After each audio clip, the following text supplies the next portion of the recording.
चाहेंगे कि सनातन का जटिल परंपराएं, दो प्रकार की सृष्टि है ब्रह्मा जी की तरफ से, दो प्रकार का हमारे यहां संसार है।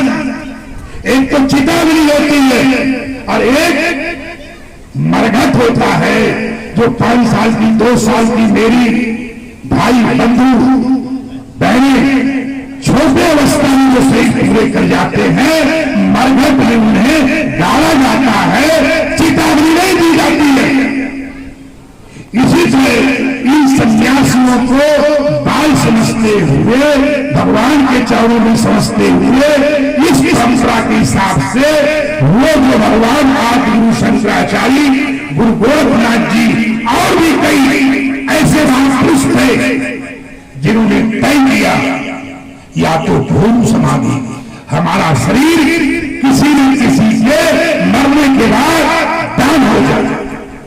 इस उद्देश्य से परंपराओं का सुनिश्चित किया गया कि या तो 5 भूतों को, हम अग्नि को 5 भूतों में समाप्त हो जाते हैं, मगर पर्यावरण को देखते हुए, तमाम चीजों को ध्यान रखते हुए कि इस तरीके से बहुत बड़ा तबका होगा और बहुत बड़ा वनों का नुकसान हो सकता है, पर्यावरण का नुकसान हो सकता है।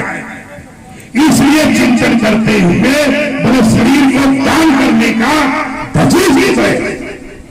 इसे महाराज उस तरीके से उसको दान करने का निर्णय जब लिया गया, जिसको हम लोग समाधि कहते हैं, और जल समाधि और थल समाधि 2 प्रकार की परंपरा है। नीचे बैठो उसमें अभी निरंकुश रहा नहीं है, अंकुश रहा नहीं। भगवान शंकराचार्य, भगवान गोरखनाथ जी ने ध्यान पूर्वक जो है भगवान महादेव से, जो गोरखनाथ जी थे वो स्वयं महादेव थे, भगवान शंकराचार्य जी थे वो स्वयं महादेव थे। उस प्रकार की उनकी चिंतन की सोच, उनका संकल्प, उनका सारा जीवनचर्या, जिन्होंने अपने लिए कुछ किया ही नहीं, अपना कुछ बोल के था ही नहीं। भगवान शंकराचार्य जी ने बद्रीनाथ का स्थापना किया, जगन्नाथपुरी का स्थापना किया, अनेक प्रकार का तीर्थों का जन्म किया, और क्योंकि अपने युग के अपने समय का, और वहां से केरला से वहां से चलकर उत्तर भारत को अपना कार्य क्षेत्र और अपना कर्तव्य समझा। इसलिए सारा का सारा आदि गुरु शंकराचार्य की परंपरा से, चाहे वो गोस्वामी हो चाहे सन्यासी हो, वो सबको गोसाई ही कहा जाता है।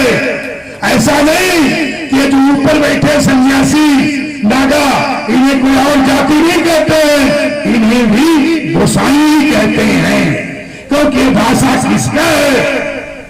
गो माने इंद्रियों को विजय करता है, उसका नाम पुरुष। इसलिए भगवान चाहे गोस्वामी तुलसीदास जी हो, चाहे कोई और है, सबको का ही सारा मामला वो न्यारा होता है। इसी तरह से भगवान शंकराचार्य जी ने निर्णय किया कि हमारे शरीर को जल में जो जानवर रहते हैं, जल थल, इसलिए जो गंगा जी के घड़ियाल है, उनके वाहन है, उनको मैं क्यों नहीं शरीर अपना दान करता। इस विचार को करते हुए कि मक्ष भगवान को, नारायण को, कच्छ अवतार नारायण को और सब में देखते हुए, क्योंकि भगवान शंकराचार्य जी के इष्ट देवता कौन थे? स्वयं नरसिंह भगवान क्यों प्रकट हुए कि हम में, तुम में, खलक हम में, सब में ही नारायण रहते। इसी तरीके से भगवान जो थे वो अर्पण करते हुए शरीर को अपने जल में निर्णय हुआ।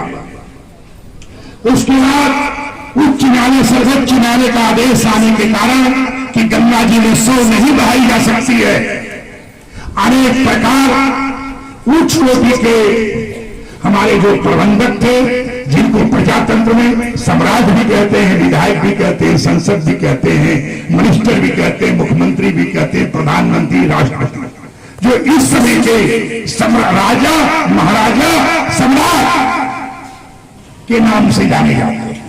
उस समय उनको कुछ और उपाधि थी, अब कुछ और उपाधि है। पहले कार्यकाल जिंदगी था, अब 5 साल का कर दिया गया है कि आदमी मत बनाया जाए। मदली बहुत बुरी चीज होती है, कुछ पाने के बाद भी उसको रोक के रखना, संभाल के रखना, ये बहुत बड़ी चुनौती होती है। इसलिए समाधि परंपराओं का मैंने बताया आपको। सरकार से वार्तालाप होने के बाद पीछे उत्तर प्रदेश में कुंभ मेले के टाइम भी उत्तर प्रदेश सरकार की बैठक हुई। उसमें तमाम हमारे अधिकारीगण और हम लोग सबसे ये चिंतन हुआ कि नहीं मतलब समाधि के लिए जगह देने का सरकार तैयार हुआ कि हमने का समाधि लगाई कहां जाएगी, नई परंपरा को कर दिया जाएगा, बोलो लगाया कहां जाएगा। तो उसके बाद वर्तमान जो अधिकारीगण थे वो तय किए कि गांव समाज की जमीन इन्हें समाधि स्थल को दे दिया जाएगा। इसी प्रकार से उत्तराखंड सरकार भी 5 हेक्टेयर जमीन जो है उत्तराखंड सरकार ने मंत्रिमंडल पास किया, उत्तर प्रदेश मंत्रिमंडल पास किया, अनेक प्रकार की उसमें व्यवस्थाएं हुई और किसी कीमत पे की समाधि की जो विकल्प जोड़ा गया कि ये बताया गया कि ये समाधि भूमि में लगाया जाएगा, क्योंकि जो सूक्ष्म जीव पृथ्वी के अंदर रहते हैं उनको हमारा शरीर का भोजन हो जाए। अब पहले उसके ऊपर नियम था कि लोग मानते थे तो उसके नाम पे पीपल का पेड़, बर का पेड़ और आदि समाधि पर लगाने की परंपरा थी कि जिससे कि वो जमीन जो है और धरती माता जो है वो पीपल में जल चलता रहेगा और वो समाधि के नाम से पूजा पाठ होता रहेगा, तो स्वयं एक बहुत बड़ा पर्यावरण का एक तरह से हमारा उसका पोषण पालन भी होगा।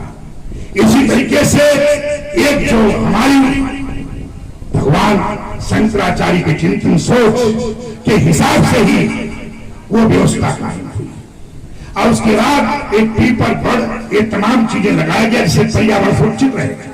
हमारे यहाँ कहीं नीम में कहते हैं दुर्गा माता है, कहीं ससुआ के पेड़ में कहते हैं आदिवासी, इसमें हमारी जगदम्बा है, क्योंकि हम लोग वनस्पतियों को, वृक्षों को, पर्यावरण को सुरक्षित रखने के लिए नक्षत्रों का नाम दिया गया, ग्रहों का नाम दिया गया और देवताओं का नाम दिया गया, जिससे कि हमारा पर्यावरण संतुलन खराब।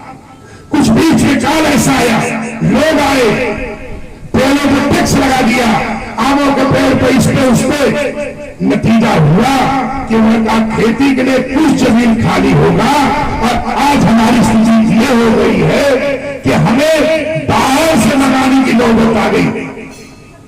जहां से यहां जाता था उल्टा हो गया, यहां तो कम हो गया, वहां से यहां आ रहा है। इसलिए आप लोगों से जून अखाड़े के अभियान भी है, मैंने जैसे आप 5 करोड़ मुख्यप्रदेश में पेड़ लगाने का और तमाम लोगों ने संकल्प किया था। आज भी जो लोग आए हैं उनसे मेरी प्रार्थना है, संत महात्मा, हमारी बहनें, हमारे बंधु और हमारे आप शास्त्री, क्या नाम आपसे लिखा,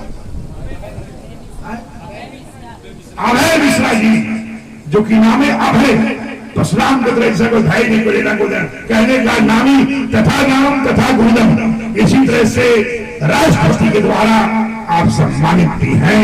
महादेव आनंदेश्वर महादेव जी को सम्मान दिया है और इसीलिए कोई धन है तो सम्मान से बड़ा कोई धन नहीं माना गया है। बाकी सब धन तो आज है, चलाएवान है। इसके पहले कोई और था, अभी आओ के बाद कोई और हो जाएगा, उसके बाद कोई और हो जाएगा।